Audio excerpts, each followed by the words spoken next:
Bienvenidos todos y todas a Agenda ULS. Les saluda su servidor Rodrigo Valdés. En esta ocasión tenemos una temática de bastante actualidad y de mucha importancia en el mundo del derecho y también en el mundo de todos y todas. Y es que vamos a hablar de los principales derechos laborales en El Salvador. Tenemos en cabina de radio ULS al licenciado Marlon Urquilla. Es licenciado en Ciencias Jurídicas, es abogado de la República. Actualmente es defensor público laboral de la Procuraduría General de la República con 22 años de experiencia en materia laboral. Es docente aquí en la Universidad Luterana Salvadoreña de materias relacionadas con este mundo de los derechos laborales, como por ejemplo Derecho Laboral 1, Laboral 2 y Procesal Laboral.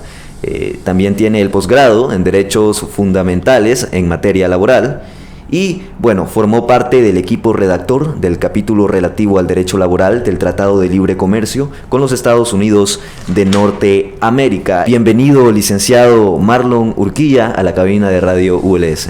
Muchas gracias por la invitación, en primer lugar, a las autoridades de esta hermosa universidad.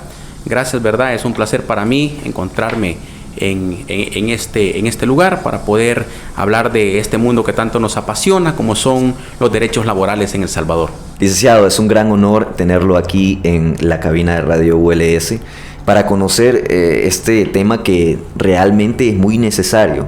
Todas las personas en un momento de nuestra vida vamos a entrar al mundo laboral y todas las personas necesitamos conocer nuestros derechos. ¿Qué mejor manera de conocer nuestros derechos de manos de un especialista como usted? Vamos a empezar este podcast de derechos laborales hoy. Vamos a actualizarnos, vamos a saber sobre este mundo de los derechos laborales. Vamos a hacernos la pregunta principal que va a abarcar todo el podcast. ¿Cuáles son los principales derechos laborales en El Salvador? ¿Cuáles son los principales derechos laborales que existen en nuestro país? Bueno, es para mí un privilegio, como dije al principio, ¿verdad?, estar en la cabina de radio ULS, y qué mejor que poder compartir todos estos conocimientos con respecto a los principales derechos laborales en El Salvador. Y me gusta ese nombre que le ha dado usted al podcast, ¿verdad?, Derechos Laborales Hoy, porque nos permite actualizarnos, conocer. Muchos jóvenes quizás estén escuchando ahora este podcast, serán los próximos trabajadores de este país. Otras personas ya están laborando y muchas veces desconocen, ¿verdad?, porque muchas veces no ha existido como esa apertura de poder dar a conocer a las personas los principales derechos que tienen. Entonces me parece muy interesante que estemos esta tarde hablando sobre derechos laborales en El Salvador. En nuestro país, licenciado, existen mecanismos o instrumentos que se utilizan para la materia de los derechos laborales. En este caso, creo que el más representativo sería el Código de Trabajo. Sí, exactamente, ¿verdad? Existen instrumentos jurídicos, ¿verdad? Desde el sistema jurídico salvadoreño, existen sistemas jurídicos que regulan, resguardan los derechos laborales. Iniciemos principalmente por la Constitución de la República. Es a partir del artículo 37 de la Constitución de la República que se regulan los principales derechos de los trabajadores en El Salvador, y como segunda ley sería el Código de Trabajo. Hablar del Código de Trabajo es hablar un poco acerca de su historia. No pudiéramos dejar de hablar de la historia del Código de Trabajo. Es un Código de Trabajo de 1972, es decir que el año pasado cumplió 52 años, vamos para 53 años del Código de Trabajo, pero aún sigue estando vigente, ¿verdad? Sigue estando vigente con toda la parte sustantiva del Código de Trabajo. Entonces, como usted lo dice, ¿verdad?, lo más representativo es el Código de Trabajo, y vamos a hablar de los derechos que están consagrados ahí en el Código de Trabajo. Pero también, cuando nos vamos a la primera parte del Código de Trabajo y nos vamos específicamente a su artículo 24, encontramos las fuentes del derecho y decimos: ¿en dónde encuentro las fuentes del derecho laboral? Y ahí aparece la Constitución, las leyes, los tratados internacionales, ahí aparece también las ordenanzas municipales, pero sobre todo también aparece el contrato colectivo de trabajo y por último la costumbre de empresa, que ojalá tengamos tiempo y podamos desarrollar cada uno de esos aspectos, pero desde ahí emanan los principales derechos de los trabajadores en El Salvador. Perfecto, licenciado. Vamos a entrar ya en materia y bueno, ya relacionando todo lo que hemos hablado con el Código de Trabajo. ¿Qué dice el Código de Trabajo?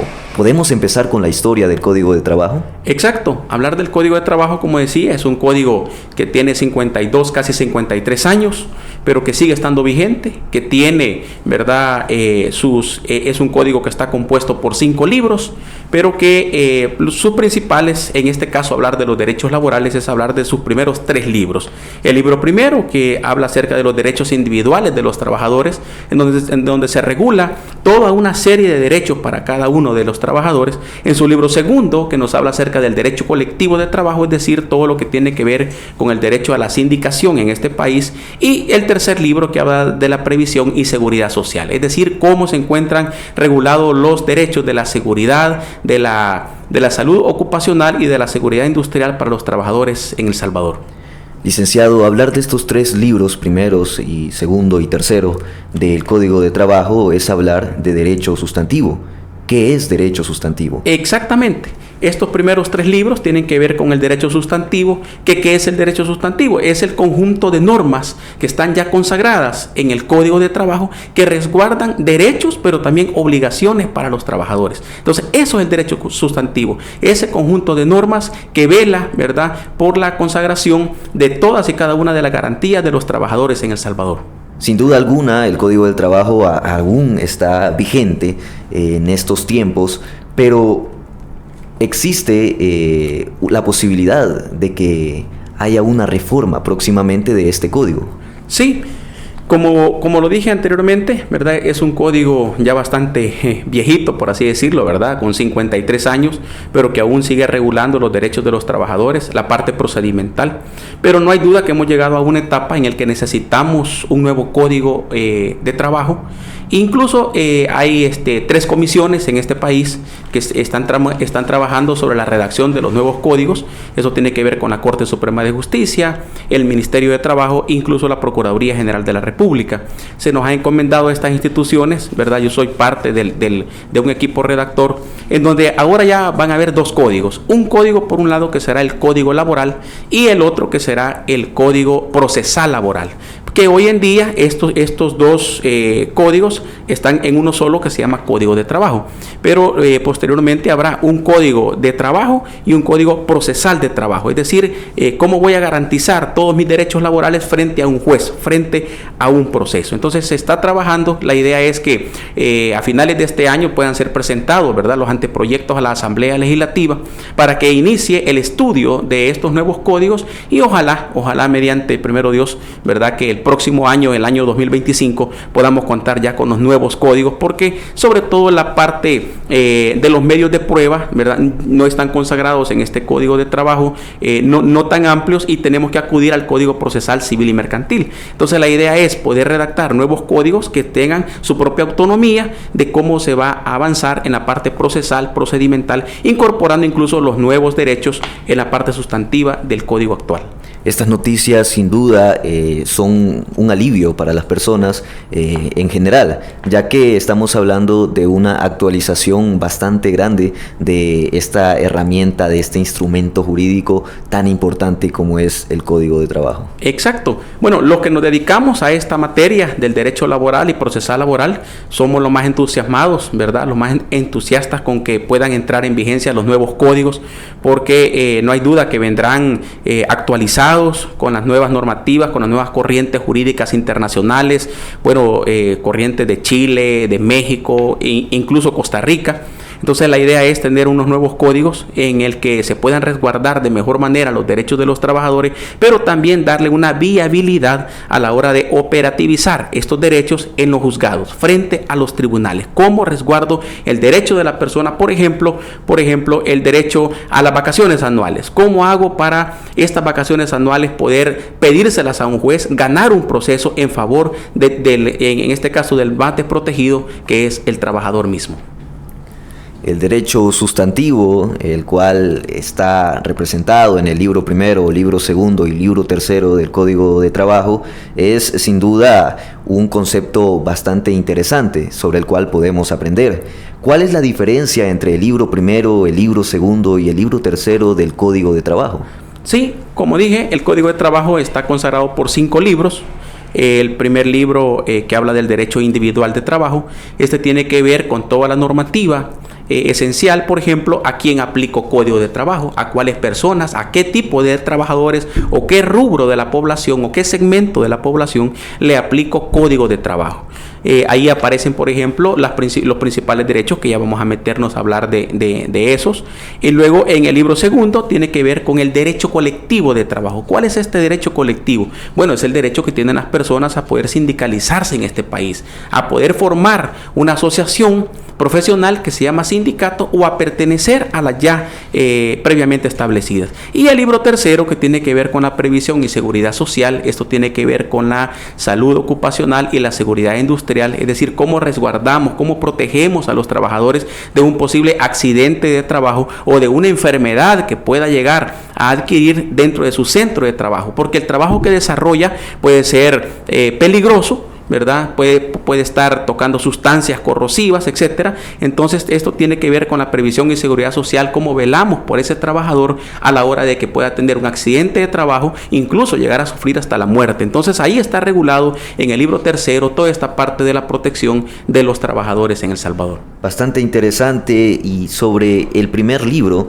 me imagino, es en donde están los principales derechos laborales que están en nuestro país.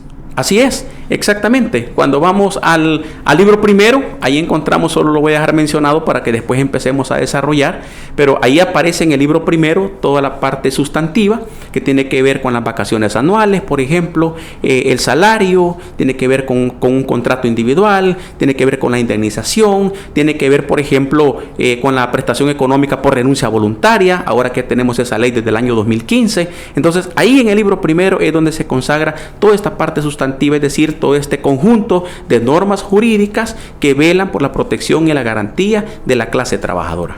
Vamos a responder entonces, licenciado, ya que estamos dentro de materia, esa pregunta principal con la cual iniciamos este podcast. ¿Cuáles son los principales derechos laborales en El Salvador? Bueno, como yo decía, ¿verdad? El artículo 24 del Código de Trabajo nos regula las fuentes del derecho y son muchos los derechos laborales en El Salvador, ¿verdad?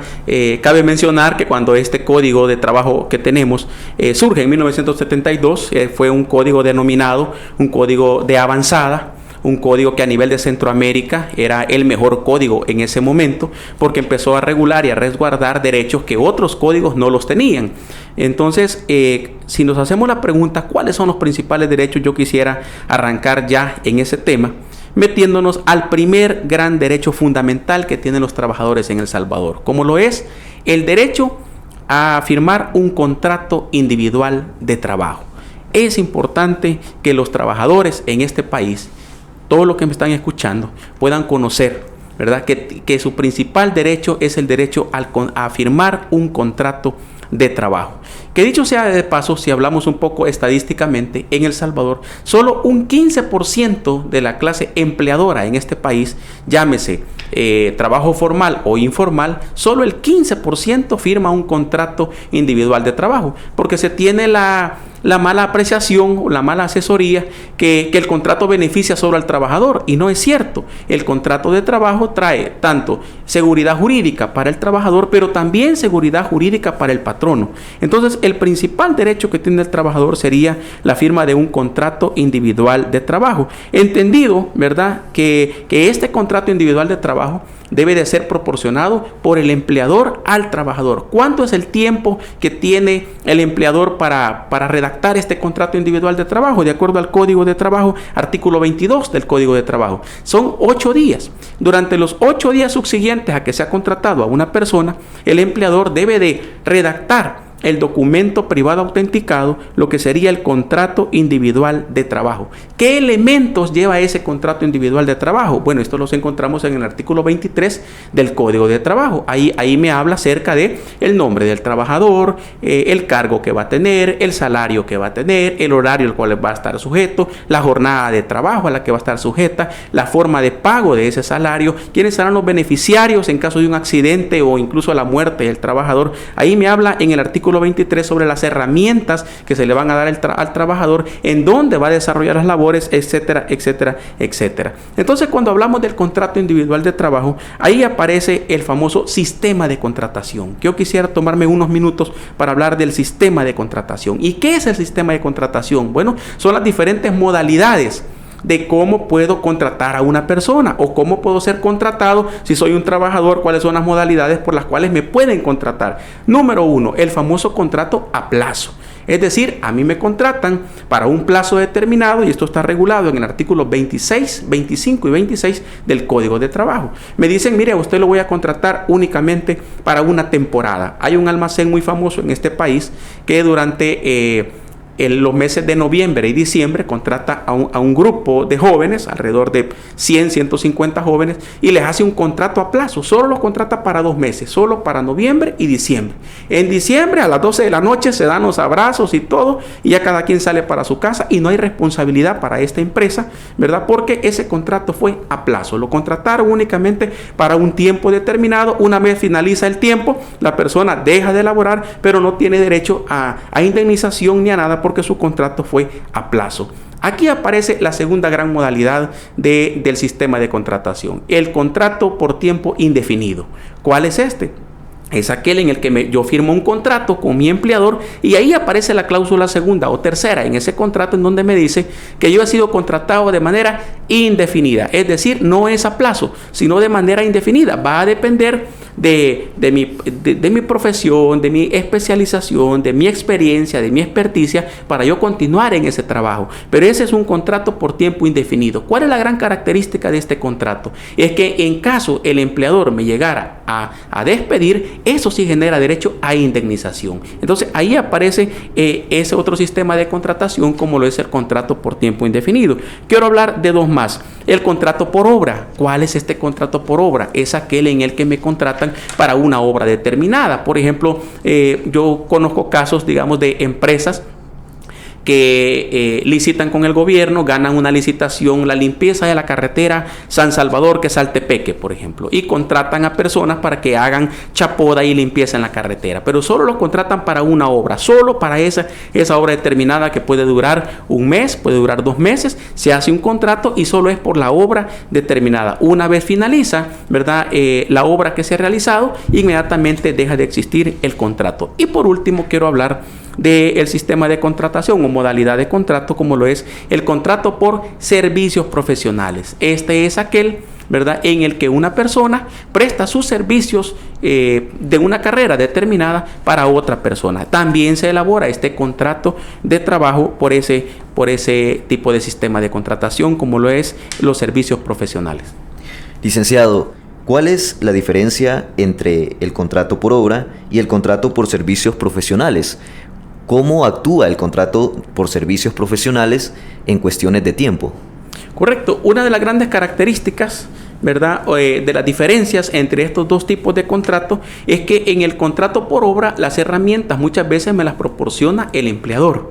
El empleador me proporciona las herramientas. Por ejemplo, me dice, mire, yo quiero que usted me haga una casa, por ejemplo, ¿verdad? Y entonces ese es un contrato por obra. Hacemos un contrato por obra de construirme la casa. Y es el empleador el que le va a proporcionar los materiales, el cemento, la arena, el ladrillo, etcétera, etcétera. La persona solo está dando su fuerza de trabajo en ese contrato por obra. En cambio, en el de servicios profesionales, la gran característica es que las herramientas pertenecen al profesional. Él es el que pone sus propias herramientas. Por ejemplo, yo contratamos a un médico para que dé consulta en la ULS, y va a ser ese médico quien va a traer sus propias herramientas, el estetoscopio, va a traer jeringas, va a traer etcétera, etcétera, ¿verdad? Lo que él va a necesitar para darnos ese servicio profesional. No será la universidad la que le proporcione esos materiales, porque dentro del contrato ya se establece que será él quien va a dar esas herramientas o esos materiales a la hora de prestar sus servicios profesionales. Entonces, como usted dice, muchas veces hay una línea un poco delgada entre saber cuál es un contrato y cuál es el otro contrato, pero sobre todo es las cláusulas que va a revestir este contrato a la hora que lo redactemos. La importancia de leer estos artículos y de entender, analizar e interpretar de forma correcta la ley es de suma importancia también para las personas que no estamos dentro de este mundo. Exactamente. Fíjese que es importantísimo, ¿verdad? Por eso me encanta este podcast que estamos haciendo, porque vamos a llegar a muchas personas que quizás solo lo han escuchado, quizás nunca tuvieron el tiempo de leer un poco el Código de Trabajo, pero sí tiene mucho que ver con la interpretación que hacemos de la norma. La norma está ahí. Algunas veces lo que no hacemos es ejecutarla por desconocimiento, porque desconocemos que ahí está el artículo que vela por un derecho para mí, que vela por un derecho a favor mío. Pero muchas veces desconocemos, por ejemplo, este tipo de contrato. Porque ¿sabe qué es lo que sucede en la práctica también? Que como yo dije al principio, solo un 15% de la clase empleadora en este país firma un contrato de trabajo. ¿Qué pasa con el resto 85%? No hay contratos por escrito. Normalmente esos contratos son de carácter verbal. Mire, ¿me puede dar trabajo? Sí, Benito, hombre, ¿te puedes venir el lunes? Sí, el lunes. Y llega la persona y así empieza a trabajar, ¿verdad? Sin ningún tipo de contrato, sin ningún tipo de documento que se firma, ¿verdad? Sino que de manera verbal, que si bien es cierto, el Código de Trabajo nos permite ese sistema de contratación por escrito verbal, pero lo más importante es tener el contrato por escrito. Entonces, muy bien como usted lo apunta, ¿verdad? Será en la norma jurídica, a leerla, en donde nos damos cuenta de los derechos que están consagrados a favor del trabajador. En este sistema de contratación y en los tipos de contratos, usted nos ha explicado 4: a plazo, indefinidos, por obra y por servicios profesionales. ¿Existen excepciones o contratos que se salen de estas normas? Sí, fíjese que el Código de Trabajo reviste, ¿verdad?, la obligación en el artículo 22, que todos los rubros, y entiéndase todos los rubros, ¿verdad?, en El Salvador deben de elaborar un contrato individual de trabajo. Pero fue el mismo código quien nos dio, ¿verdad?, 12 secciones, tal como usted lo pregunta, 12 secciones en donde se permitió la no obligación de la elaboración de contrato individual de trabajo. Y este aparece para el famoso trabajador doméstico.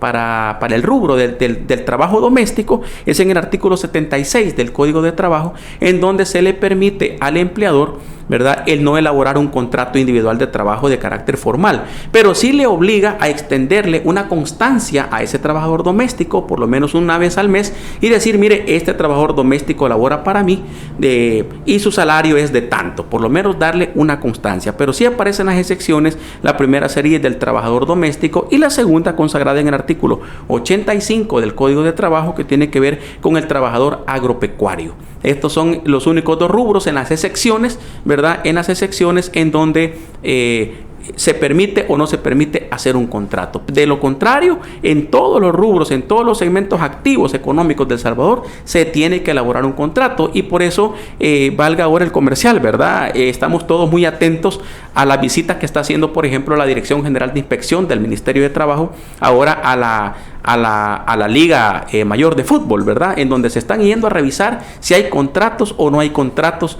de estos futbolistas en ese rubro. Y así en los demás rubros debe de existir un contrato individual de trabajo. Otra duda que surge a raíz de este sistema de contratación es acerca del contrato a plazos. Sabemos de que el contrato a plazos marca un plazo de tiempo para la contratación de este empleado o empleada. ¿Este plazo tiene un mínimo? ¿Este plazo tiene un máximo? ¿Y cuántas veces se puede repetir un plazo? Bueno, fíjese que el contrato a plazo es sumamente interesante, porque muchas veces este contrato es conocido en el ámbito laboral en algunas ocasiones como un contrato en fraude de ley. ¿Por qué? Porque cuando usted pregunta, ¿tiene un plazo? Sí, tiene un plazo. Y este es un plazo que puede ir desde un mes, ¿verdad?, o desde 2-3 días, ¿verdad?, desde que se firma el contrato hasta un máximo de 6 meses, ¿verdad?, es el contrato a plazo. Entonces, ¿qué sucede cuando a la persona se le dice al trabajador, mira, ya se venció tu plazo, lo vamos a renovar, y hacen un nuevo contrato? Ya lleva 2 contratos a plazo para otros 6 meses, pero luego vino el siguiente año, le dicen, mira, vamos a volver a renovarte el contrato, y lo vuelve a renovar, y así están renovando. Resulta que el trabajador ya tiene 2, 3, 4 años de estar firmando un contrato cada 6 meses en el entendido indefinido, que él está por un contrato a plazo. ¿Qué ha dicho la Corte Suprema de Justicia sobre esto? Que no, que el máximo de renovación de este contrato es únicamente por 2 veces. Es decir, por 2 veces, por 6 meses y 6 meses yo puedo firmar un contrato y se considerará un contrato a plazo. De ahí en adelante, ¿qué es lo que va a suceder? Ya la persona ya no está contratada a plazo, pasa a ser un trabajador por tiempo indefinido, aunque en el contrato se establezca un plazo. Y así lo estipula el artículo 25 del Código de Trabajo. No se puede estar renovando este contrato cada 6 meses, o por ejemplo, quien me esté escuchando dice: yo tengo un contrato para 3 meses, pero ya lo renové 4 veces, 5 veces, 6 veces, o tengo 3 años, 4 años de estar renovando un contrato cada 3 meses. Incluso me tienen un poco hasta amenazado en la empresa o en la institución diciéndome: mira, si no te portas bien, ya no te vamos a renovar contrato. No es cierto, eso es un contrato en fraude de ley. De pasado las 2 renovaciones, ya pasa a ser un trabajador por tiempo indefinido. Estos 2 plazos, los cuales se discutieron en la Sala de lo Constitucional, licenciado, ¿tienen que ser continuos o no importa si existe una diferencia de tiempo entre contrato y contrato? ¿Cuál es esas excepciones que se pueden encontrar en estos argumentos jurídicos? Sí, lo que sucede es que hablar del plazo, como yo decía, ¿verdad? Hay que tener mucho cuidado porque para no caer en ese contrato en fraude de ley. ¿Cómo se maneja el plazo? Voy a poner un ejemplo. Una persona es contratada en enero para 3 meses, ¿verdad? Del 1 de enero de un año al 31 de marzo de ese mismo año. Entonces ya ahí llevamos un primer contrato a plazo.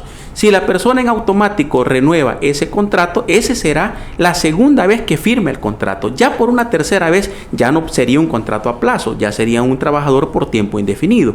¿Dónde opera el plazo? En ese mismo ejemplo, el trabajador labora de enero a marzo, pero luego le dicen: mira, ya no te vamos a renovar el contrato porque por ahorita pues no hay trabajo, te vamos a llamar más adelante. Y lo terminan llamando allá por octubre y le dicen: octubre, noviembre y diciembre vas a seguir trabajando. Entonces ahí cortamos la continuidad del contrato a plazo. Cuando lo vuelven a contratar en octubre, ese será su primer contrato nuevamente, su primer contrato, y de ahí tendrá derecho el empleador a hacerlo firmar un nuevo contrato. Pero ¿qué pasa si le dicen: no, ya no vas a trabajar, hasta ahí te llamamos hasta el próximo año en octubre? Ese será también su nuevo primer contrato, y así sucesivamente pueden pasar los años cuando el trabajador esté firmando contratos a plazo. Si existen 2 renovaciones, como lo manda esta discusión o esta resolución de la Sala de lo Constitucional, y luego existe un tiempo en medio, ¿se puede volver a realizar otra vez un contrato a plazo a la misma persona?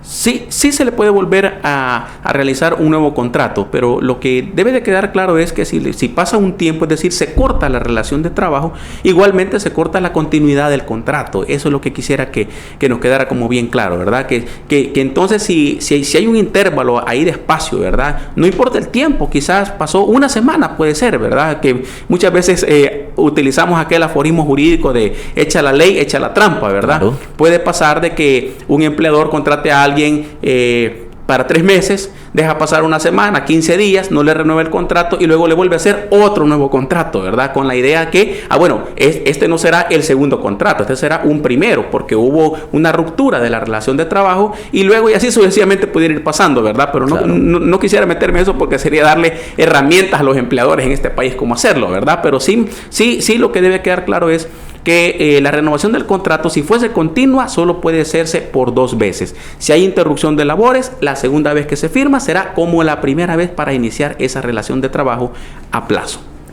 Perfecto. El derecho a tener un contrato de trabajo, entonces, es el derecho primigenio de los derechos laborales en El Salvador. Sí, tener un contrato individual de trabajo, yo lo tomo, ¿verdad? Como en esa pirámide de Kelsen que aprendimos acerca de las leyes y las normas, yo lo tomo como el principal derecho del trabajador, a tener un contrato individual de trabajo. Si usted que me escucha no tiene un contrato, pregúntele a su empleador: mire, ¿cuándo podemos firmar mi contrato? Tengo 3 meses de estar aquí, 15 días de estar acá, tantos años de trabajar y yo nunca he firmado un contrato. Debe de firmar un contrato individual de trabajo porque será en ese contrato donde se van a establecer todos los derechos, las obligaciones del trabajador, y será el documento por excelencia que le va a servir a la hora de iniciar un proceso laboral en caso de un conflicto individual de trabajo llamado despido. Es decir, a la hora de que se efectúe un despido, será ese contrato el que le va a servir como la prueba idónea idónea para demostrar frente a un juez que laboraba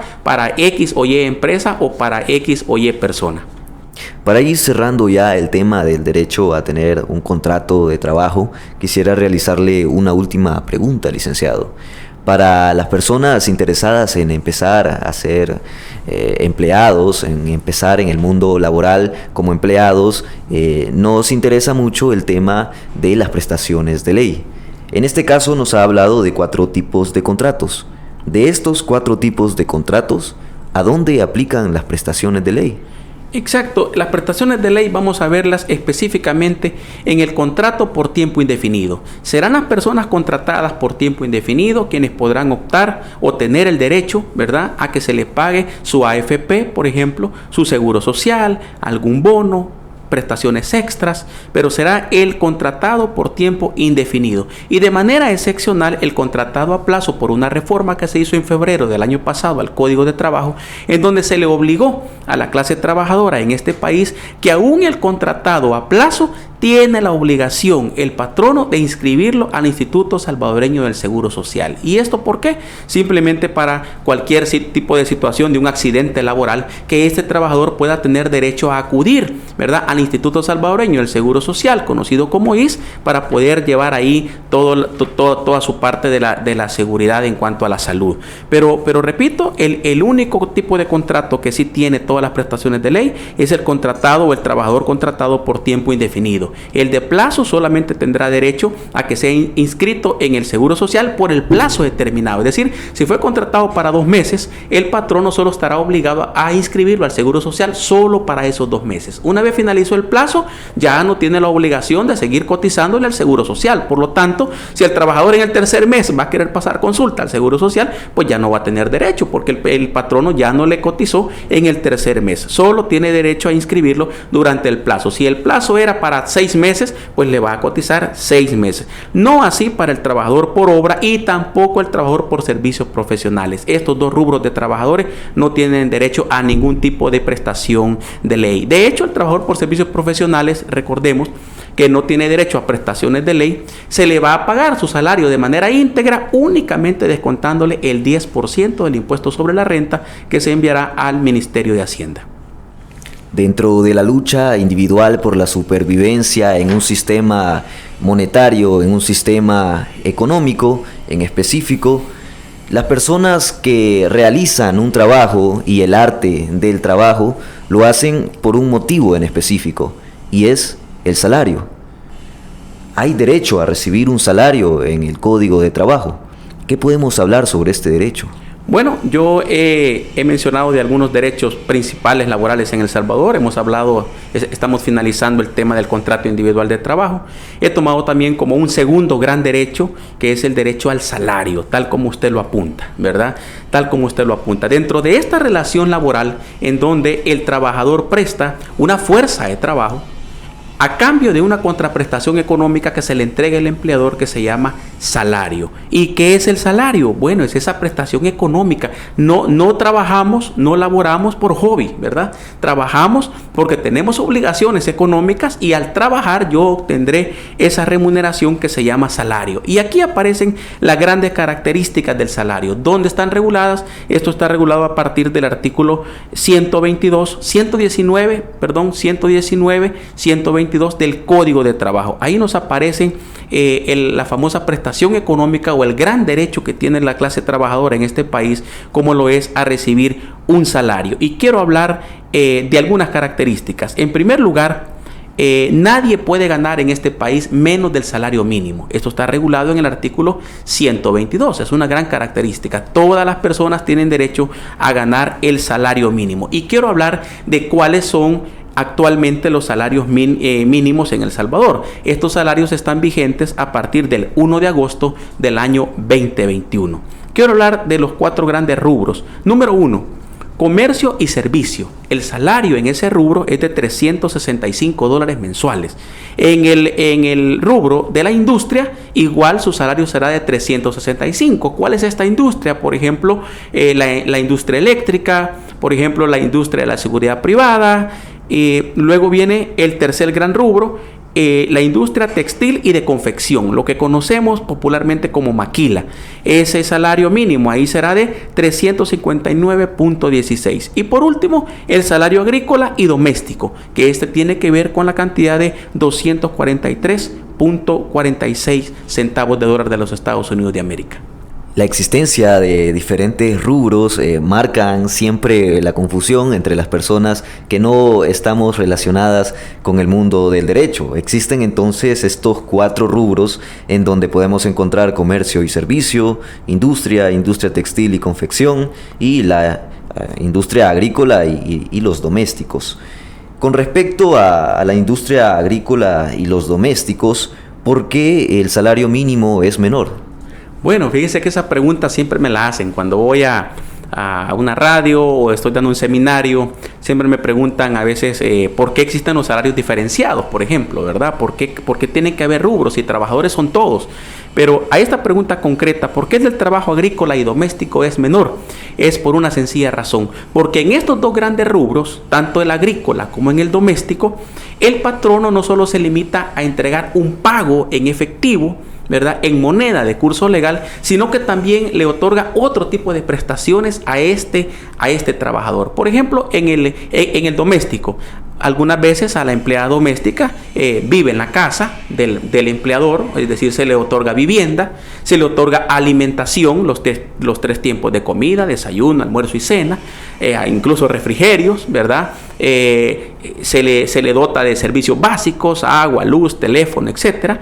Entonces, por esa otra prestación, ¿verdad?, que da el empleador al trabajador doméstico, entonces por eso es que el salario es menor en ese rubro, porque se compensa el no ganar los $365 que es el deber ser, se compensa con esas otras prestaciones que le da el empleador al trabajador. Y en el caso del trabajador agrícola, que también usted me pregunta por qué también es menor, igualmente muchas veces el trabajador agrícola opera aquella figura que conocemos como colono, es decir, el empleador le da una porción de terreno dentro de su finca, dentro de su terreno, para que el trabajador ahí pueda vivir. Entonces también le dota de recursos como es vivienda, servicios básicos. Entonces eso viene a compensar el no devengar un salario completo de $365.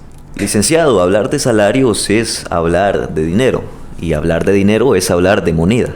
Actualmente en El Salvador, la moneda que más se utiliza es el dólar estadounidense.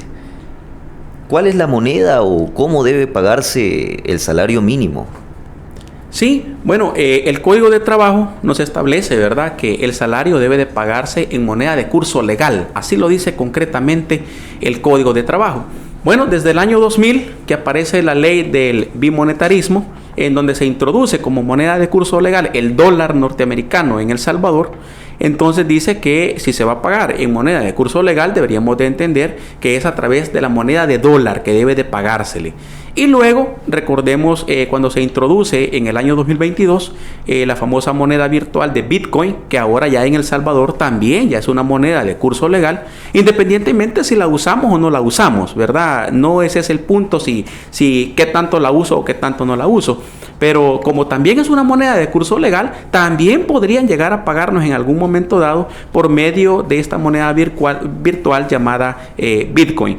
Yo recuerdo que el año pasado se hacían algunos anuncios que nos iban a pagar en Bitcoin y la población como que se alarmaba, ¿verdad? Se asustaba, ¿Cómo es eso que nos van a pagar, verdad? Y algunos empezaron a decir o hablar de ilegalidad. No es cierto, no es ilegal, ¿verdad? Pero sí, como la moneda que más conocemos, como usted dice, es el dólar norteamericano, entonces es a través de esa moneda. ¿Y por qué es importante su pregunta, verdad? Hacer hincapié. Porque se debe de pagar a través de la moneda de curso legal vigente. No se puede pagar, por ejemplo, en especie. No se puede pagar como se pagaba en los años 70, 60, con fichas de finca, ¿verdad? Que se le pagaban a las personas con fichas en la finca donde laboraban. Sino que hoy en día debe de ser pagado a través de dólar.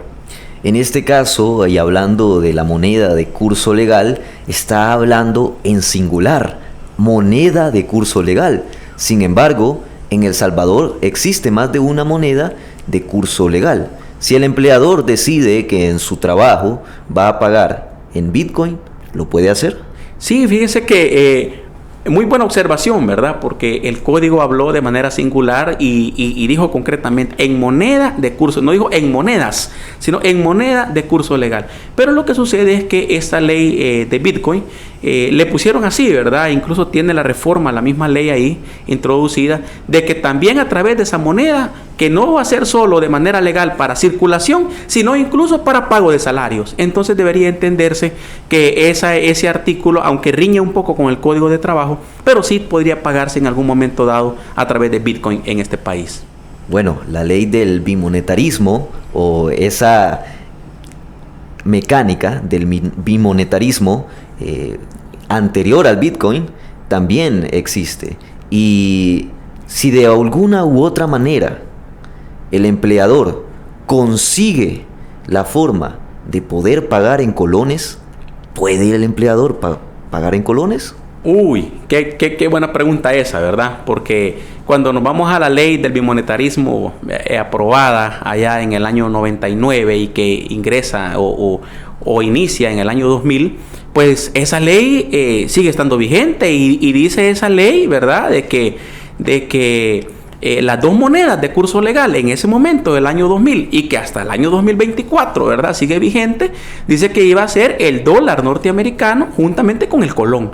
Entonces la pregunta suya es muy valedera. ¿Qué pasaría si un empleador tiene unos colones por ahí y le quiere pagar al trabajador? Sí, le puede pagar, de acuerdo a esa ley le puede pagar. ¿Qué es lo que sucede en la práctica? Es que los colones fueron retirados, ¿verdad? Los colones fueron retirados, ahora los bancos y todo el mundo ahora pagamos con dólar, pero suponiendo, ¿verdad? A la pregunta suya, que alguien guardó unos maletines ahí de colones, ¿verdad? Y le dice a los trabajadores, mira, te voy a pagar con colones. El trabajador no puede decir, no, yo no le recibo en colones porque esa no es moneda de curso legal. Claro que sí es moneda de curso legal, ¿verdad? Es del año 2000. ¿Qué tendría que hacer este trabajador? Bueno, primero, el patrono hace la conversión, ¿verdad? Hace la conversión de cuánto gana en dólares, $400. Eso lo vamos a dividir, ¿verdad? Entre 8.75 para saber en cuánto le va a pagar en colones, y luego este trabajador tendría que ir al banco, ¿verdad? Hacer la transferencia o la conversión de ir a dejar esos colones para que le puedan entregar a dólares. Y esa pregunta es muy valedera porque ahora los bancos ya no están recibiendo colones. ¿Quién es el único banco que se quedó o la única institución que se quedó recibiendo colones? Es el Banco Central de Reserva. Es decir, tendría que ir el trabajador al Banco Central de Reserva con los colones y ahí hacer la conversión a dólares. Si el empleado se resiste a recibir ese pago con colones o ese pago con bitcoins, ¿qué procedería? Sí, lo que procedería es que el trabajador, ¿verdad?, que no quiera recibir ese salario, tendría que abocarse a la Dirección General de Inspección del Ministerio de Trabajo para pedir que se le nombre un inspector que vaya a determinar si hay alguna infracción de ley, pero lo grave es que no hay infracción de ley, ¿verdad? El inspector va a llegar, va a ir a verificar, el patrono se va a anclar, llamémosle así, ¿verdad? En su postura, en su posición. Mire, yo quiero pagarle y quiero pagarle en colones. Aquí tengo un maletín lleno de colones, ¿verdad? Y él tiene que recibir el dinero. O quiero pagarle en Bitcoin, ahorita le hago la transferencia ahí a su cartera digital que tiene. Y no le quedará otra más al inspector que decirle, mire, recibe el salario y luego vaya a las instituciones correspondientes a hacer la conversión a dólares, ¿verdad? Pero legalmente, si nos vamos a lo que dicen las leyes en El Salvador, perfectamente se puede pagar con esos dos tipos de moneda. ¿Cómo debe pagarse ese salario? ¿Cómo debe ser este salario? Exacto. Ya hablamos acerca de la moneda de curso legal, ¿verdad? Y ahora viene lo otro, la gran característica, cómo debe de ser pagado ese salario. Es importante que los trabajadores sepan en este país que la forma de pago de ese salario reviste tres características importantes. La primera es que el salario debe ser pagado de forma oportuna. Número 2, de forma íntegra. Y número 3, de carácter personal. ¿Qué significa eso? Número 1, de forma oportuna. Es decir, que si en el contrato individual de trabajo se estableció que en esa empresa, que en ese lugar se paga de forma mensual y se pagan los 30 de cada mes, pues será el 30 de cada mes que este trabajador deberá de recibir su salario. Si en ese contrato individual de trabajo se dijo, no, que ahí en esa empresa se paga cada 15 días, pues será el 15 y el 30 de ese mes que se le deberá de pagar. Eso es importante. Lo otro dice que se le debe de pagar de manera íntegra, es decir, el salario estipulado en el contrato individual de trabajo. Si una persona fue contratada por $400, entonces, ¿qué pasa? El día de pago se le harán sus retenciones de ley, pago de seguro social, pago de AFP, y luego después se le entregará el salario de manera íntegra. Esto significa que no le puede decir el patrono: mira, solo te voy a dar $50, anotame ahí en una libretita que voy pendiente con el resto de tu dinero porque no lo logré conseguir. Claro que no, debe de ser pagado de manera íntegra lo que se merece el trabajador por esa fuerza de trabajo que ella dio. Y lo último, este salario tiene la característica de ser pagado de forma personal, es decir, ¿a quién se le va a pagar ese salario? Al trabajador que dio la fuerza de trabajo. No puede llegar la mamá del trabajador, la esposa del trabajador, los hijos del trabajador: mire, yo vengo porque mi papá aquí trabaja y él no pudo venir a cobrar y yo vengo a cobrar, ¿verdad? Eso es ilegal. Debe de pagársele a la persona que realmente dio esa fuerza de trabajo. Entonces, esa característica, cuando me pregunta de qué forma se paga: de manera oportuna, de manera íntegra y de manera personal. Hablando de plazos y de tiempos, sabemos de que no todos los meses tienen la misma cantidad de días. En este caso, ¿cómo se toma el salario mensual de una persona en cuestiones de los últimos días del mes? ¿Se hace el último día del mes? ¿Se hace el día número 28, que es la cantidad mínima de días que puede tener un mes? ¿O qué día se paga mensualmente? Sí, lo que sucede ahí es que ese es uno de los vacíos del Código de Trabajo, porque el Código de Trabajo, a partir del artículo 119, que nos habla del salario, no nos estipuló fechas cuando se debería de pagar. Solo dijo que el salario se va a pagar de forma mensual, es decir, lo que yo gano lo devengo de forma mensual. Ya el modo de pago, que puede ser, hay personas que les pagan diariamente, por ejemplo, en alguna pupusería la persona dice: mire, le voy a pagar $5 diario, y finaliza la jornada de trabajo y en la noche que están lavando trastes, ahí le paga los $5. Ya la forma o las modalidades de pago ya no las estableció el Código de Trabajo, solo nos dijo: habrá un salario mensual. Ya la forma, si se le paga diariamente, semanalmente, cada 15 días, cada 30 días, eso va a depender de la política propia de la empresa o de su reglamento interno de trabajo, o la política de empresa que tenga la unidad de recursos humanos de cómo se paga en ese lugar. Entonces, no es raro ver en algunas empresas que se paga de manera mensual, ¿verdad? Los 28, los 30 de cada mes, o en otras que se paga de manera quincenal, el 15 y el 30 de cada mes los trabajadores están recibiendo su salario. ¿El salario, licenciado, puede ser embargable?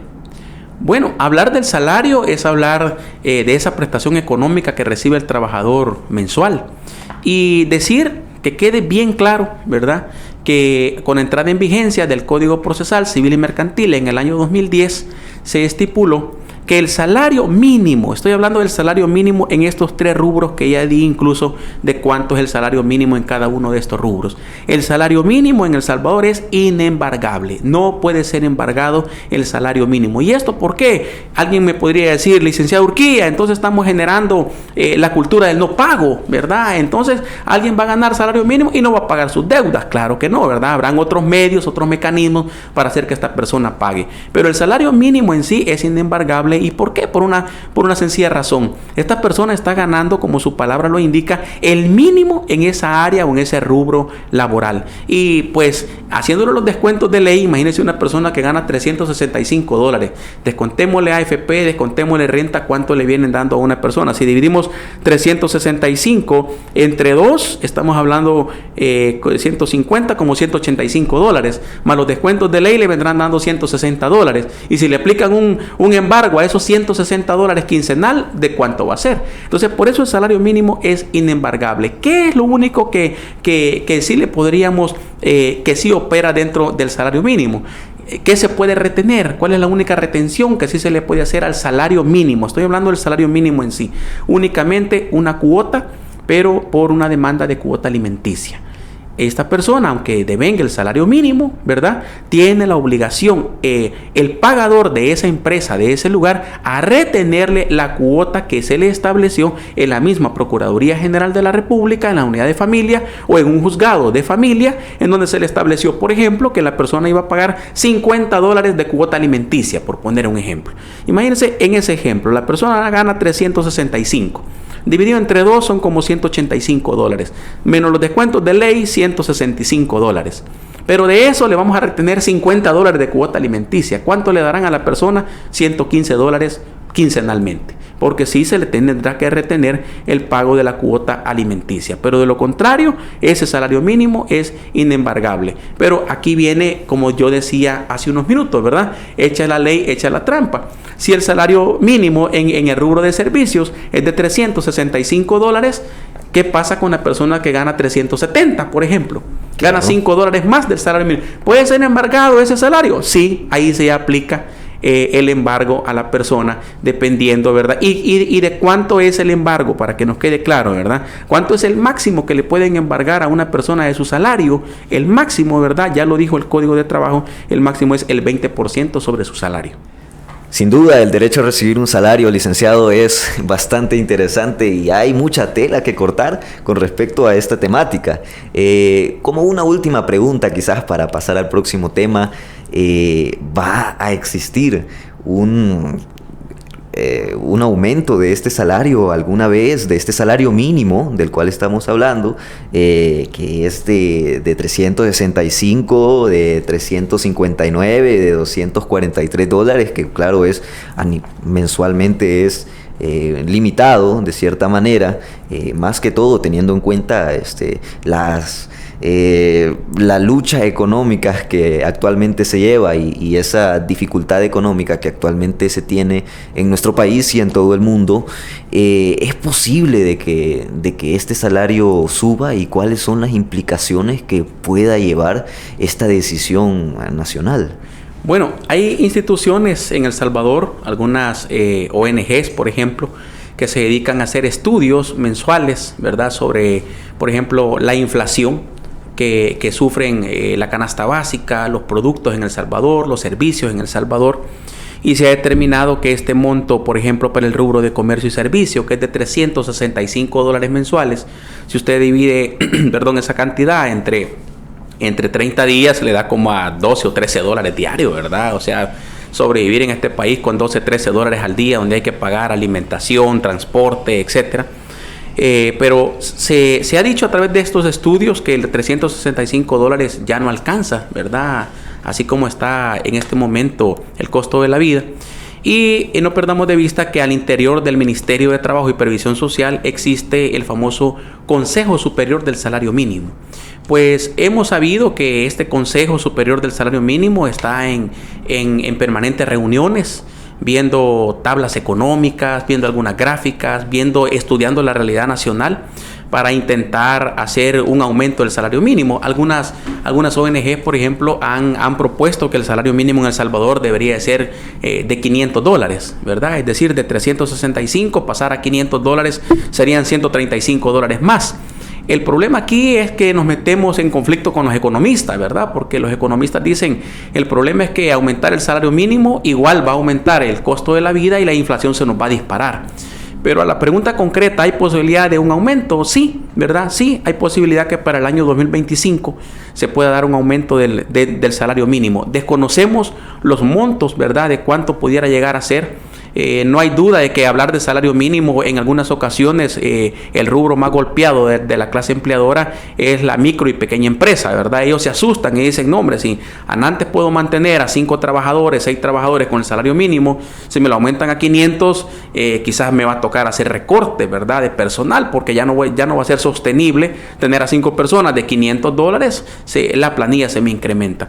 Pero concretamente se están haciendo esfuerzos tanto de la clase trabajadora como de la clase empleadora para poder buscar un punto de equilibrio en donde se pueda aumentar el salario mínimo sin afectar la canasta básica. Entonces ese es el gran reto que ahora tendrán las autoridades de este país, ver cómo se aumenta el salario mínimo sin afectar, ¿verdad?, la parte de la inflación, sin que los costos se disparen, pero concretamente esperamos para el próximo año un aumento del salario mínimo.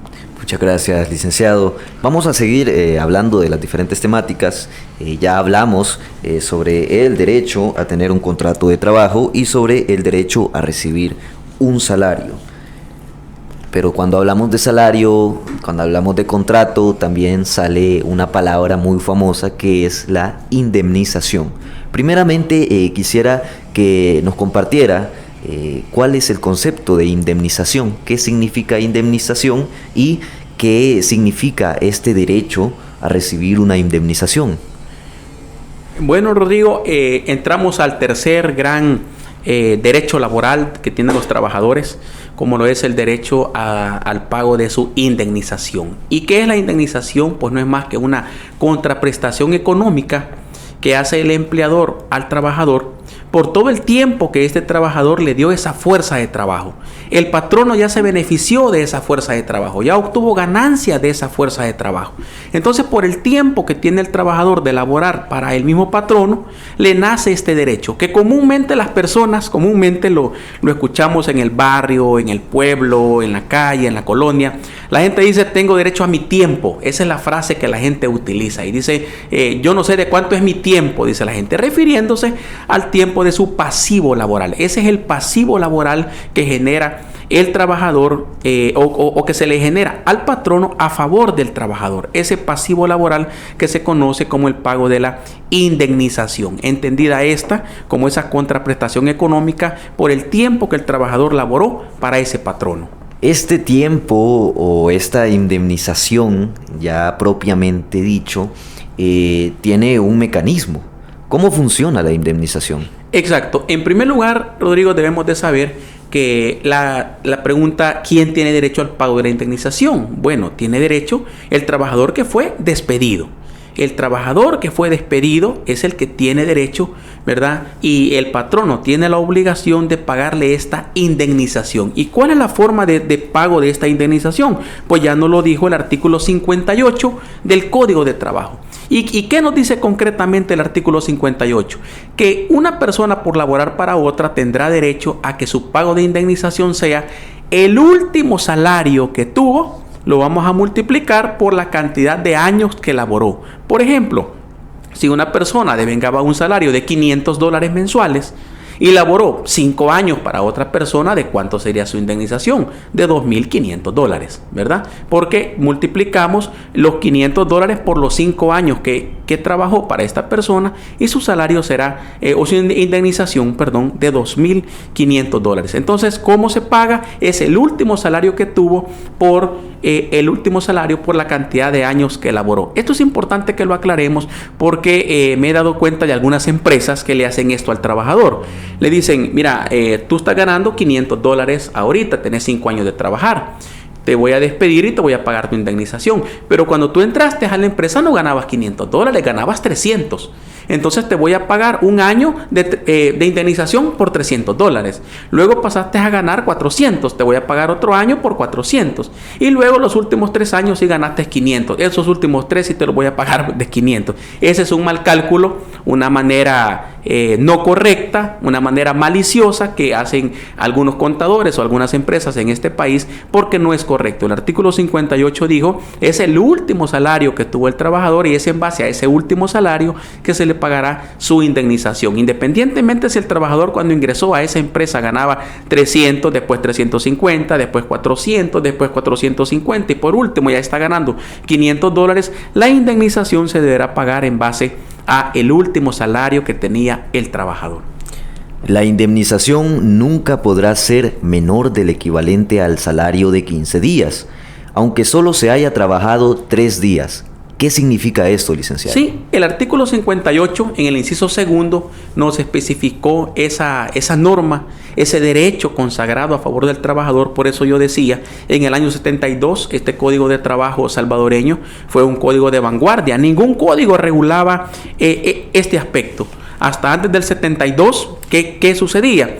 Una persona podía trabajar para otra, ¿verdad? 8 días, 10 días. ¿Y qué pasaba? No tenía derecho a ningún pago de indemnización. Ahora, ¿qué nos dijo el Código de Trabajo? Nos dijo, mire, se le va a pagar a la persona el último salario por cada año de servicio, pero nunca la indemnización podrá ser menor al pago de 15 días. Es decir, que si una persona trabaja 7 días y a los 7 días el empleador le dice, mira, fíjate que ya no estás despedido, la verdad es que me dijiste que podías inglés, por ejemplo, y yo veo que no puedes nada de inglés y estás despedido, te voy a pagar el salario de los 7 días y que te vaya bien. No, ¿qué deberá decir el trabajador dentro de este derecho consagrado? Sí, usted me va a pagar el pago de los 7 días que yo ya vine a trabajar, pero usted aparte de eso me va a indemnizar y no podrá indemnizarlo de manera proporcional, es decir, te voy a dividir lo que deberías haber ganado, 365, entre 12 meses, luego entre 30 días, luego entre tantos días. No, ¿cómo será esa indemnización? Nunca deberá ser menor al pago de 15 días. ¿Qué significa en la práctica? ¿Qué significa eso en la práctica? En este ejemplo, que el trabajador laboró solo 7 días y digamos que ganaba $15 diarios, por poner un ejemplo. Si multiplicamos 7 por $15, son $75 que tendrá derecho de pago de salario. Pero luego multipliquemos $15 por 15 días, que es el pago de la indemnización. Entonces, este trabajador se deberá de ir con, llamémosle así, con doble pago, con doble prestación. El pago de salario de los 7 días, pero el pago de la indemnización por 15 días, como si hubiera trabajado 15 días en la empresa. Eso es lo que reguló el Código de Trabajo. La indemnización por sobre el pago de los 7 días. Exactamente. Y que en la práctica, Rodrigo, es importante, ¿verdad? Más de alguno que me esté escuchando dice, yo no sabía eso. Cuando a mí me despidieron a los 10 días, a los 12 días, no me pagaron indemnización, solo me pagaron nada más mi salario. No sabía que tenía derecho a indemnización, ¿verdad? Pero tuvieron que haberle pagado su salario de ese periodo y también la indemnización de 15 días. Estamos hablando de pocos días en esta última frase, de 3, 4, 5, 7 días. Bueno, pero cuando hay mucho más tiempo en el trabajo, que el trabajador haya trabajado años y que por ignorancia o por el no conocimiento de las leyes no se le pagó indemnización y él no sabía que se le debía pagar indemnización, no sabía que tenía este derecho. De una u otra forma, el empleador no le pagó indemnización a este trabajador y el trabajador, después de un tiempo, se dio cuenta que ese derecho lo tenía desde siempre. ¿Hay un plazo máximo en el cual el trabajador pueda reclamar este derecho a su ahora antiguo empleador? Sí, claro que sí. Sí hay un plazo, ¿verdad? Y lo que me están escuchando quizás dijeron hace unos minutos, no me pagaron mi indemnización, quiero ir a reclamarlo. Pero ahora, Rodrigo, sale en defensa de los que nos escuchan y formula esta pregunta, pero licenciado, ¿cuánto tiempo tienen para reclamarlo? Decirle, Rodrigo, que el artículo 610 del Código de Trabajo nos estipuló el plazo y nos dijo, mire, para el reclamo de indemnización el trabajador solamente tiene 60 días para hacer ese reclamo. Es decir, que alguien que esté escuchando esto y dice, no, si a mí me despidieron hace 3 años, hace 1 año, en diciembre del año pasado, por ejemplo, ya le venció el plazo, ¿verdad? Ya le venció el plazo. Solo tenía 60 días para hacer el reclamo y decir, no, a mí solo me pagaron el salario, pero nunca me indemnizaron. Y hoy estoy escuchando que tengo derecho al pago de indemnización incluso por los días que laboré. Pero el plazo concreto, Rodrigo, son 60 días continuos. No son ni siquiera 60 días hábiles. Son 60 días continuos o popularmente, como la gente lo conoce, como 60 días corridos. Así lo conoce la gente, ¿verdad? O los contadores dicen a veces 60 días calendario. Los despidos pueden ser bastante comunes en las empresas. Pueden tener diferentes causas y pueden darse por diferentes motivos. ¿Hay tipos de despidos en El Salvador? Sí, hay. El Código de Trabajo estableció 2 tipos de despidos que pueden ocurrir en El Salvador y esto tiene que ver con el despido directo y el despido indirecto. ¿Cuáles son estos? El artículo 58 del Código de Trabajo estableció el despido directo. ¿Cuál es este?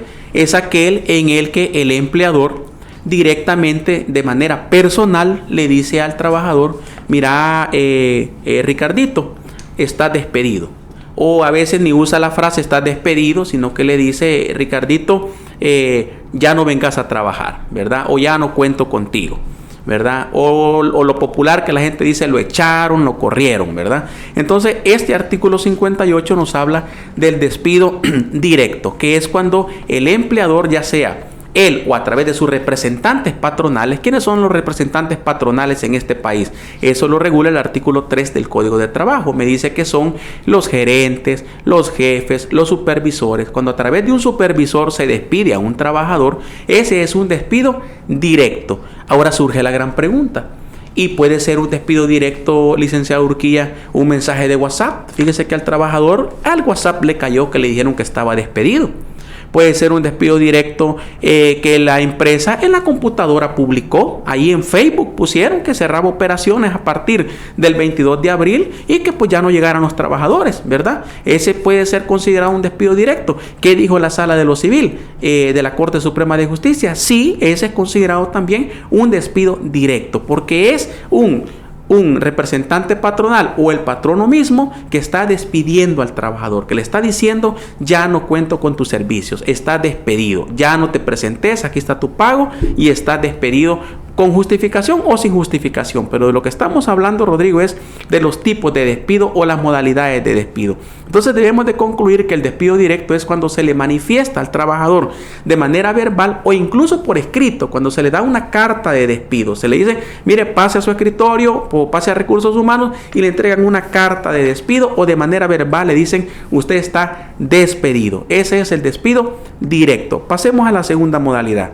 Despido indirecto. ¿Cuál es el despido indirecto? Ese lo consagró el Código de Trabajo en el artículo 56. ¿Y cuál es ese? Bueno, número 1, cuando yo llego a presentarme a mi centro de trabajo y no me permiten el ingreso a mi centro de trabajo. Por ejemplo, en esta universidad, ¿verdad? Si yo fuera un trabajador permanente acá, a la hora que yo voy a ingresar, me diga el vigilante, no, Licurquía, usted no puede entrar. Tengo órdenes superiores de no dejarlo entrar. Pero yo aquí trabajo, tengo un carnet, sí, pero me han dado órdenes que usted no entra. Ese es un despido indirecto, cuando no me permiten el ingreso a mi centro de trabajo. ¿Qué otra modalidad de despido indirecto existe? Una de las más comunes también, que ocurrió en la pandemia, por ejemplo, si hablamos un poco de la pandemia del COVID-19 en El Salvador. La segunda gran modalidad del despido indirecto, cuando me reducen el salario. Cuando yo tengo un salario estipulado y me reducen ese salario, yo como trabajador me puedo declarar despedido. No, a mí no me puede rebajar el salario. Usted me está despidiendo de manera indirecta porque yo tengo un contrato individual de trabajo verbal o escrito donde dice que usted me iba a pagar $500 porque ahora me quiere pagar 400. Ese es un despido indirecto. ¿Qué otro tipo de despido indirecto puede haber? Cuando el empleador o a través de sus representantes patronales, llámese gerentes, jefes, supervisores, etcétera, por ejemplo, generan malos tratos al trabajador. Genera un maltrato al trabajador, pero tratos denigrantes, ¿verdad? No que lo regañó, no que le llamó la atención, no, que existen tratos denigrantes dentro de la empresa, sea por su condición, por su religión, por sexo, por su identidad sexual, etcétera, etcétera. Cuando vienen estos tratos, estos malos tratos denigrantes en contra del trabajador, eso también es considerado en base al artículo 56 del Código de Trabajo como un despido indirecto. Hey, usted me está despidiendo de manera indirecta.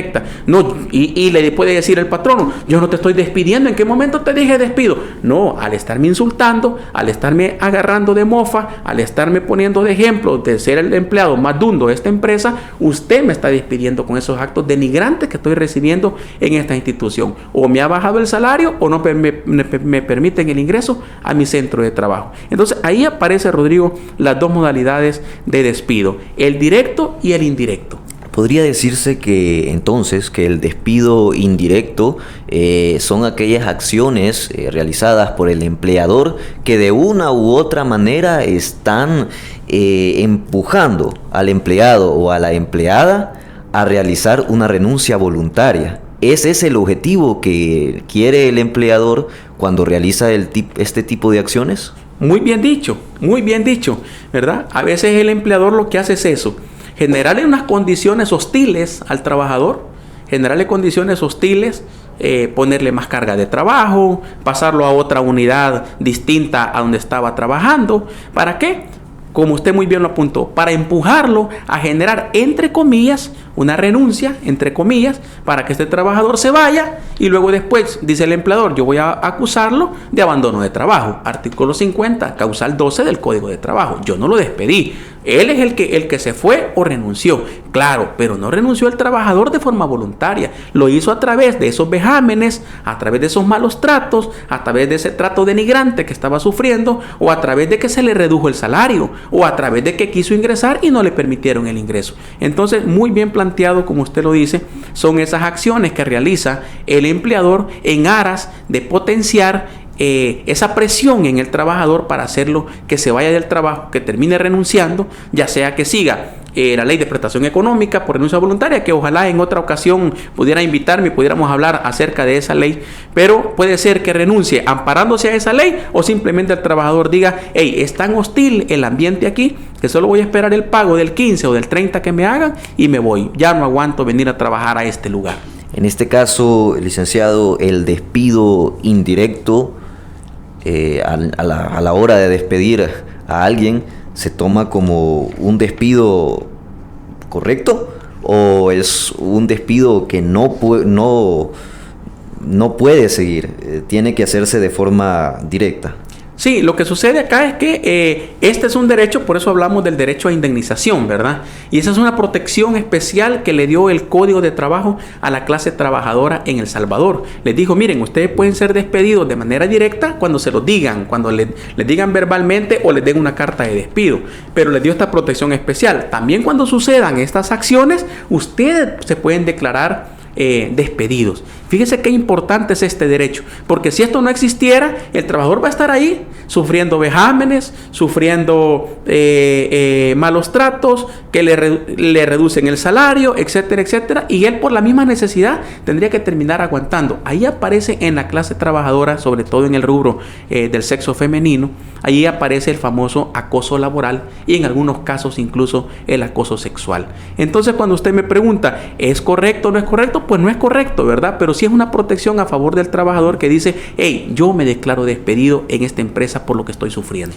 Por lo tanto, para que proceda una acción jurídica con este despido indirecto, debe de haber propiamente una especie de denuncia o una especie de acción jurídica de por medio. Muy bien. Eso me da el momento oportuno para explicarle a la audiencia y decirle, cuando usted sufre un vejamen en su empresa, una acción denigrante, una reducción de salario, acoso laboral e incluso quizás hasta acoso sexual, ¿qué deberá hacer usted? Irse inmediatamente a las instituciones que están velando por los derechos de los trabajadores en El Salvador. ¿A dónde se va a ir? A la Unidad de la Defensa de los Derechos del Trabajador de la Procuraduría General de la República. Y ahí va a poner usted una demanda. Usted llega a demandar a su empleador. Ahí hay un cúmulo, ¿verdad? Un grupo de defensores públicos laborales con vasta experiencia que van a recibirle e inmediatamente van a tomar su demanda, y esta demanda va a ser presentada en un juzgado de lo laboral. Si es el caso de San Salvador, hay 5 juzgados de lo laboral y será presentada la demanda en los juzgados de lo laboral. Si usted me está escuchando en el interior del país y dice, no, yo vivo acá en Jiquilisco, yo vivo acá en San Isidro Cabañas, ¿a dónde tengo que ir? Igual, va a ir a la cabecera departamental y va a buscar la Procuraduría General de la República, la unidad laboral, ahí va a poner usted su demanda y la demanda va a ser presentada en el juzgado de lo laboral de su departamento o juzgado de lo civil o de primera instancia con competencia en materia laboral. El primer libro del Código de Trabajo habla propiamente del derecho individual del trabajo. En este caso, los individuos tenemos características que nos diferencian unos de otros. Una de las características puede ser el sexo, hombre y mujer. Y claro, el hombre y la mujer tienen ciertas diferencias biológicas que pueden generar ciertas situaciones laborales, como por ejemplo, las mujeres pueden embarazarse. ¿Qué pasa cuando una mujer empleada se embaraza en un trabajo? Bueno, aquí aparece el cuarto derecho, ¿verdad? Venimos hablando de estos principales derechos laborales, el derecho al contrato de trabajo, derecho al salario, a la indemnización, y ahora aparece el cuarto derecho laboral, que es el derecho del fuero especial que tiene la mujer en estado de gravidez. Porque cuando leemos el artículo 113 del Código de Trabajo nos habla de la mujer en estado de gravidez, popularmente conocido como mujer embarazada, ¿verdad? Normalmente uno dice, no, es que ella está embarazada. Entonces ahí aparece ese fuero especial. ¿Y de qué se trata este fuero especial de la mujer en estado de gravidez o mujer en estado de embarazo? Bueno, número uno, es que este es un fuero absoluto, ¿verdad? ¿Qué significa eso? No puede ser despedida por ningún motivo. Licenciado Urquilla, pero ¿y si comete una falta, qué pasa? No, se tendrá que esperar que nazca el bebé, que pase el descanso postnatal, la ampliación de la garantía, ya voy a hablar de eso también, para que al final se le pueda procesar por esa falta que cometió, ya sea que se le dé una acción de personal, una amonestación o incluso una autorización de despido sin responsabilidad patronal. Pero lo que estoy hablando de este fuero es que durante el tiempo de embarazo de la mujer no puede ser despedida. Perfecto, y es que hay periodos, licenciado, adentro de las acepciones jurídicas que comprenden todo el proceso de embarazo. Hablamos sobre el periodo de embarazo, el descanso postnatal y una posible ampliación de garantía.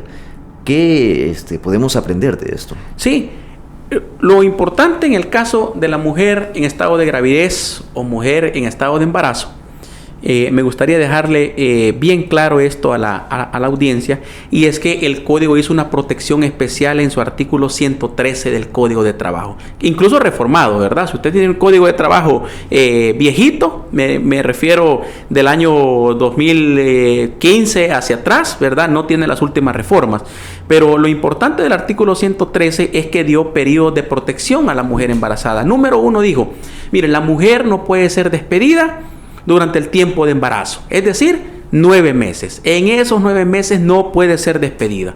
Luego aparece el descanso postnatal, que en un inicio, antes del 2015, eran 12 semanas que se iba de descanso. Pues eso se reformó y pasó de 12 semanas a 16 semanas, casi los 4 meses.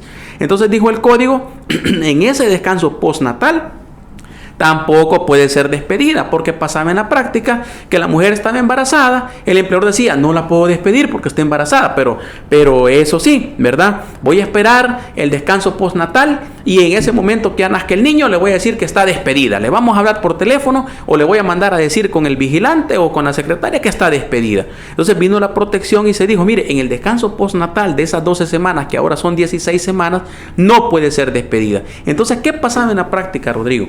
La mujer tenía a su niño, pasaba las 16 semanas en descanso postnatal y le tocaba presentarse el 22 de abril a su empresa del 2024. Llegaba la mujer, ¿verdad? Bien fresca, bien ilusionada, contenta a retomar sus labores. Venía de los 9 meses de embarazo que los había laborado en la empresa porque no los había descansado, había trabajado esos 9 meses en la empresa, pero venía de su descanso postnatal de las 16 semanas.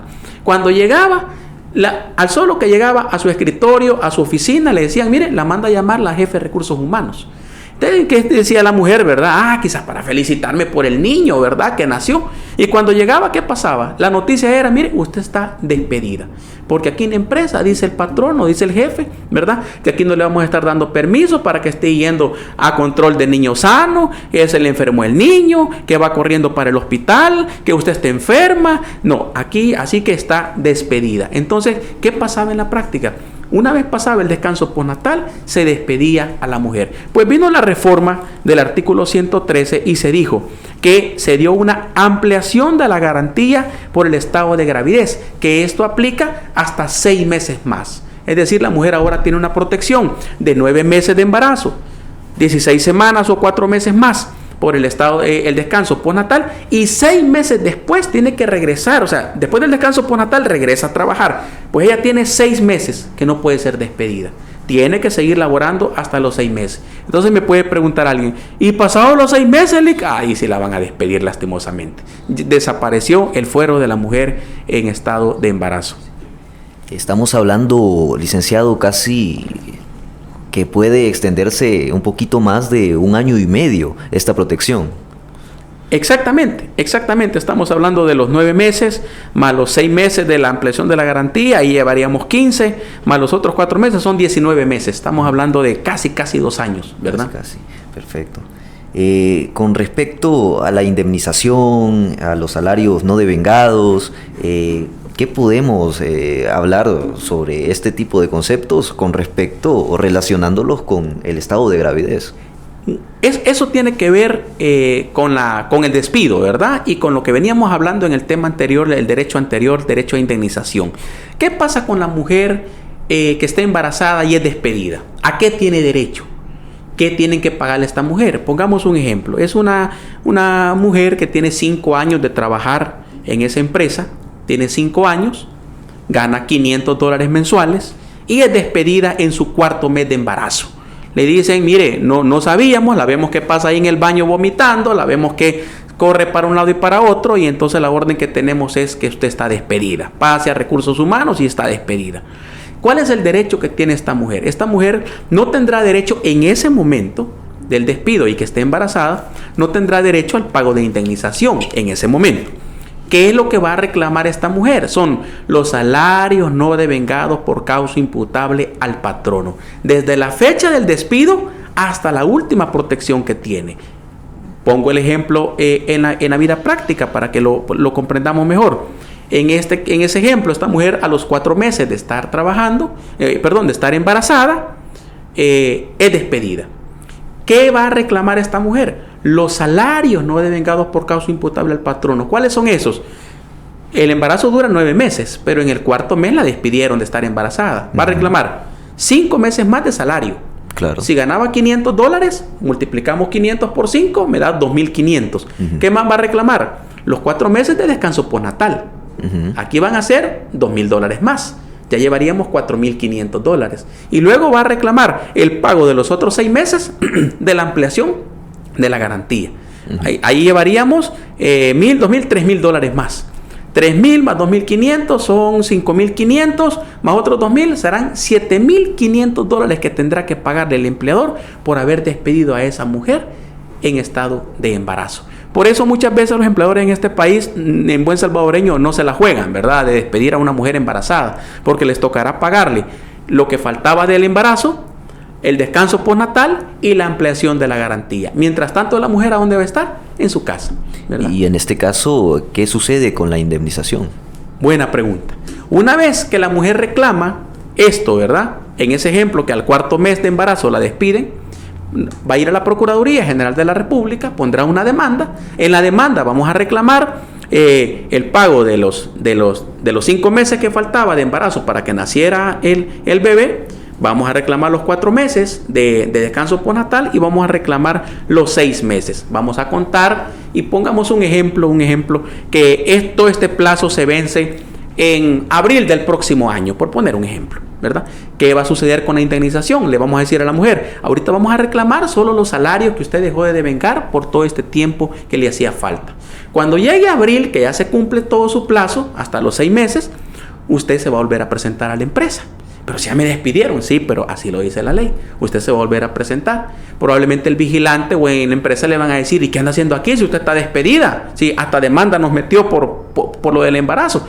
Entonces, cuando le digan usted está despedida o no le permiten el ingreso, regresa a la Procuraduría. Ahora le vamos a presentar una nueva demanda, ya no reclamando salarios. Ahí, Rodrigo, ya vamos a reclamar indemnización. Claro. Ahí aparece el derecho a la indemnización. Y con respecto a la indemnización, pues teniendo en cuenta de que todo este proceso de embarazo, de que casi son 2 años de proceso a nivel de tiempo, estamos hablando de que es más de 1 año. Entonces, ¿desde dónde se va a contar esa indemnización? ¿Desde que fue despedida a los 4 meses de embarazos o hasta, en este caso hipotético, hasta abril, que es donde termina todo este proceso de casi 2 años? Sí, ese pago de indemnización lo vamos a hacer desde la fecha de ingreso de la trabajadora, porque puede ser que la trabajadora ya haya tenido un año de estar laborando en esa empresa, por ejemplo, e iniciando el segundo año fue que salió embarazada, por ejemplo, ¿verdad? Iniciando los primeros 4 meses del segundo año de estar trabajando ahí, sale embarazada, ¿verdad? Se embaraza. Entonces, ¿desde cuándo vamos a contar la indemnización? ¿Desde que salió embarazada o desde que la despidieron? No, vamos a reclamarlo desde la fecha que ingresó a trabajar. ¿Hasta cuándo? Hasta que finalizaron esos 6 meses, ese casi año y medio que nos llevamos en todo este proceso. Será desde la fecha de ingreso hasta que finaliza ese proceso. Será el pago de indemnización. Es decir, hasta que terminan los 9 meses, 4 meses de descanso postnatal y luego los 6 meses de ampliación por garantía de estado de gravidez. Después de esos 6 meses de ampliación es que se va a contar hacia el principio. Exactamente. Así lo contaremos. También hablando afuera de micrófonos, nos habló sobre una reforma del Código de Trabajo efectuada en septiembre del 2023 al artículo 113A. En donde se solicita como medida cautelar el reinstalo de las labores de las mujeres embarazadas. ¿Qué es el reinstalo de las labores de las mujeres embarazadas? Exacto, fíjense que el año pasado, septiembre del año 2023, se crea el artículo 113A. Teníamos solamente el artículo 113 del Código de Trabajo. Pues se crea un nuevo artículo y a este se le coloca como artículo 113A, que trae una reforma especial siempre en esta protección de este derecho principal de la clase trabajadora, en este caso de la mujer embarazada, y es que a la mujer en estado de gravidez o mujer embarazada, una vez que es despedida, va a la Procuraduría, ponemos la demanda, se le va a solicitar en esa demanda al juez el reinstalo inmediato de la mujer embarazada. Y el juez, una vez tiene la demanda en sus manos y admite la demanda, le va a poner un plazo al empleador. Le va a decir, por ejemplo, la demanda la recibió el 22 de abril del 2024. Recibe la demanda, admite la demanda, cita conciliación e inmediatamente le ordena al empleador y le dice: a la brevedad posible, tiene hasta el 5 de mayo, por poner un ejemplo, para que usted reinstale a esta mujer. Esa es la reforma de la creación del artículo 113A. Se le obliga al patrono a que la mujer debe de ser reinstalada de manera inmediata. ¿Qué pasa si el patrono se rehúsa? Dice: no, yo no la voy a contratar, yo no la voy a reinstalar, a mí nadie me manda, mi empresa es mía y a mí nadie me manda. ¿Qué vamos a hacer? Vamos a pedir la certificación a ese juzgado de lo laboral que ordenó el reinstalo inmediato de la mujer embarazada y nos iremos a la Fiscalía General de la República a procesar a esa empresa o a ese empleador por desacato o desobediencia a mandato judicial. Es decir, deberá de reinstalarla de inmediato. ¿Qué es lo negativo aquí, Rodrigo, en este punto? Es que, ¿qué pasa? Porque alguien puede estar escuchando esto también y haciéndose la pregunta: ¿qué pasa si el juez ordena el inmediato reinstalo de la mujer, pero la mujer ya no se quiere reinstalar? Dice: no, fíjese que yo ya no quiero ir ahí porque ahí me maltratan. Claro. ¿Verdad? O ahí no me gusta el trabajo.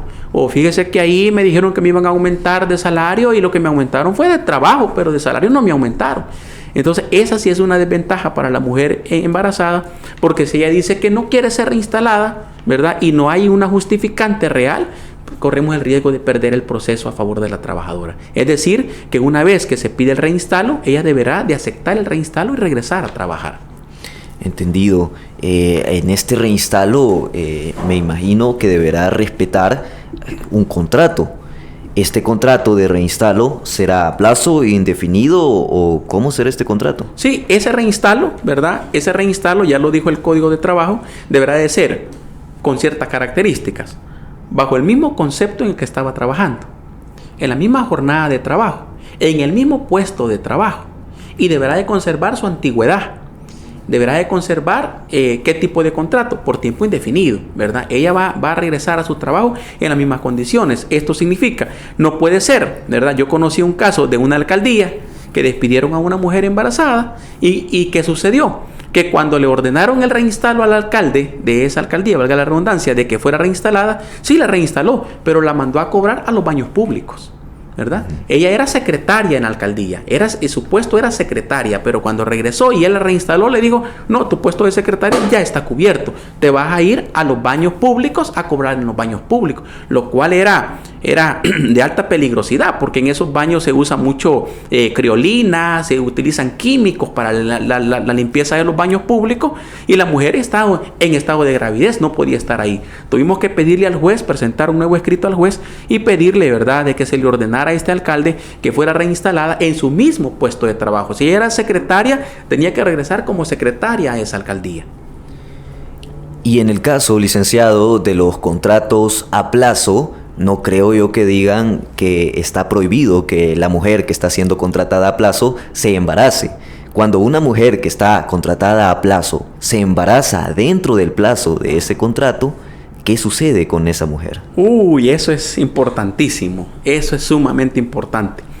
Porque fíjese que se tenía el concepto, bajo el Código de Trabajo, por supuesto, que el trabajador a plazo del artículo 25 y 26 del Código de Trabajo pues no tenía derecho a nada. Ya hablamos que en un principio pues no tenía derecho a prestaciones laborales, sino hasta la reforma que se hace para que lo puedan inscribir al Seguro Social.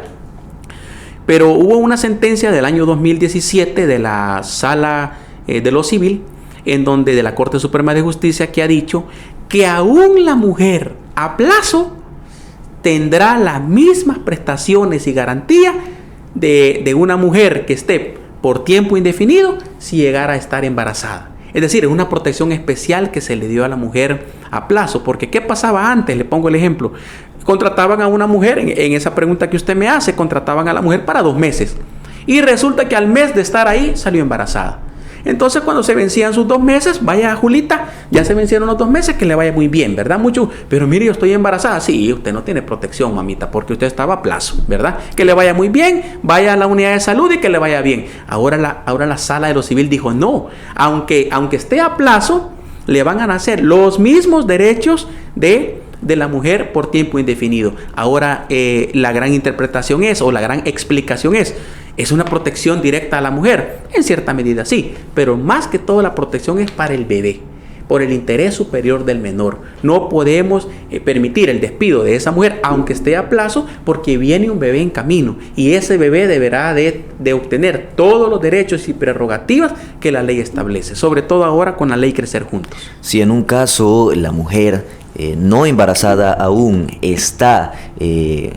pues ha firmado un contrato de 2 meses nada más y al mes entra en un proceso de embarazo, entonces se le deberán pagar casi 2 años a la mujer. Exactamente, casi 2 años. Tiene derecho a ese pago de esos 9 meses, a ese pago de esas 16 semanas, que son 4 meses más, y la ampliación, que son 6 meses más. Por eso me da pie para decir esto, ¿verdad? Es totalmente ilegal, porque ¿sabe qué es lo que está pasando en la práctica, Rodrigo? Que muchas empresas, para cubrirse de esa pregunta que usted me acaba de hacer, quiere decir que la mujer para 2 meses, al mes se embarazó, va a tener derecho a hacer el reclamo de todo este tiempo, ¿verdad? Casi 2 años. Por eso es que algunas empresas están haciendo eso, violando el Código de Trabajo, pidiéndole ahora a las mujeres que contratan prueba de embarazo, para verificar que no esté embarazada. Pero el embarazo llega de la noche a la mañana. Puede ser que en el momento que fue contratada no estaba embarazada, pero a la semana siguiente puede quedar embarazada, ¿verdad? Pero sí es una violación al Código de Trabajo estar pidiéndole prueba de embarazo a una mujer para ser contratada. Perfecto, y es que todos estos derechos son totalmente importantes saberlos. Claro, en un estado de ignorancia en donde no podemos saber nuestros derechos, en donde no hemos entendido o interpretado de correcta manera los derechos laborales que tenemos los civiles aquí en El Salvador, pues podemos entrar en una situación desfavorable para nosotros los empleados y las empleadas. Claramente, defender estos derechos es muy importante. Y en este caso, la figura del sindicato toma una gran relevancia. Como lo decía, desde hace muchos años, esta figura del sindicato pues es conocida. Los sindicalistas, el sindicato, las cuestiones sindicales. ¿Es un derecho sindicalizarse? Sí, yo quisiera ir finalizando, ¿verdad?, este podcast, ir finalizando esta conversación que me ha parecido muy excelente, muy dinámica. Tratando de explicar de manera puntual cada uno de estos derechos. Ya hablamos de 4, quisiera ir finalizando con el 5º derecho fundamental de los trabajadores en El Salvador, y esto tiene que ver con el derecho a sindicalizarse o derecho a la sindicación. consagrado en primer lugar a partir del artículo 38 de la Constitución de la República. Es un derecho de todo ciudadano, ¿verdad?, en El Salvador, crear un sindicato o pertenecer a un sindicato. Ahora, yo quisiera hablar de manera amplia sobre este derecho, ¿verdad? De manera corta, diríamos que el derecho a la sindicación es a crear un sindicato o pertenecer a los ya existentes, de manera corta. Pero de manera amplia, yo puedo decir, los grandes tratadistas han dicho, que el derecho a sindicación va mucho más allá. Y esto tiene que ver con derecho a pertenecer a un sindicato como también a no pertenecer. Debe de quedar claro eso, porque a veces el trabajador, cuando es contratado en una institución pública o en una empresa que tiene un sindicato, lo primero que hacen es caerle a los sindicalistas y decirle: mira, afiliate con nosotros. Y si no se afilia, entonces le aplican como la ley del hielo, ¿verdad? O lo hacen a un lado porque no se afilió. No, este es un derecho que tienen los trabajadores de afiliarse o de no afiliarse. ¿Y qué pasa con el que se afilia? Bueno, pertenece a una organización, pertenece a una organización profesional que se llama sindicato. ¿Y qué pasa con esto? Aquí aparece también el famoso fuero sindical, regulado en el artículo 248, ¿verdad? Ordinal segundo y 464 del Código de Trabajo. ¿Qué es lo que tiene que ver con esto? Yo siempre lo explico de manera puntual. Aquí aparece el fuero sindical. Fuero sindical no tiene los afiliados al sindicato. El que está afiliado a un sindicato que paga su cuota sindical no tiene fuero. ¿Quién tiene fuero, licenciado Urquilla? El directivo sindical. Es decir, hay una directiva que se conforma, ya nos dijo el Código de Trabajo, que puede ser de 7, 9 y 13 personas. Son los directivos los que tienen este fuero sindical. ¿Y para qué sirve el fuero sindical? ¿Es un fuero sindical absoluto? No, este sí es un fuero sindical relativo. Es distinto al fuero de la mujer embarazada. La mujer embarazada tiene una protección de manera absoluta. No se le puede despedir. Ahora, ¿a un directivo sindical se le puede despedir? Sí, se le puede despedir. Si comete una falta, podrá ser despedido, pero no en un despido de hecho, sino que el empleador deberá de seguirle un juicio previo, es decir, un despido de derecho. Deberá de ir a un juzgado de lo laboral, presentar una demanda pidiendo la autorización de despido de ese directivo sindical, en caso que el directivo sindical haya cometido alguna falta. Pero regresemos al derecho de sindicación. ¿Qué significa esto? Hay una protección especial de la Constitución de la República, del Código de Trabajo y ahora de los tratados internacionales o convenios internacionales emitidos por la OIT, la Organización Internacional del Trabajo, en donde se le dio esta protección al directivo sindical. Él está protegido por ley a no ser despedido de su trabajo si no es por causa legal. ¿Y por qué existen los sindicatos? Bueno, para la defensa de los intereses económicos y los derechos de los trabajadores. Esa es la naturaleza real de un sindicato, de una asociación profesional. Defender los intereses, defender la lucha de los trabajadores, llevarlo, materializarlo a través de una organización que se llama sindicato. Entonces, este es un derecho importantísimo que no puede ser violado por ninguna empresa ni privada ni por una institución pública, porque ¿sabe qué pasa en la práctica, Rodrigo? Hay una empresa A, el Manguito SASB. Se reúnen los trabajadores y dicen: hey, aquí nos están violando los derechos, no nos pagan horas extras, no nos están dando el pago de las vacaciones, no nos están pagando el salario completo, etcétera, etcétera. Estamos recibiendo malos tratos y dicen: formemos un sindicato. ¿Qué es lo que pasa en la práctica? Siempre hay un soplón ahí que va donde el patrón, hey, ahí le están haciendo el sindicato. ¿Y qué pasa? Viene inmediatamente el despido de esos trabajadores que estaban formando en ese momento, teniendo pequeñas reuniones previas para concretizar el día de mañana un sindicato. Entonces debe de quedar claro que el derecho de sindicación existe en El Salvador y que no puede ser violado por nadie, llámese institución pública o llámese una empresa privada. En este caso, este fuero, que es relativo, licenciado, ¿qué dice que se tiene y cómo pagar el despido de un directivo sindical? Aquí aparece también la figura de la indemnización, ¿verdad? Muy bien. Aparece también la figura de la indemnización, bastante parecido como en el caso de la mujer en estado de gravidez o mujer embarazada.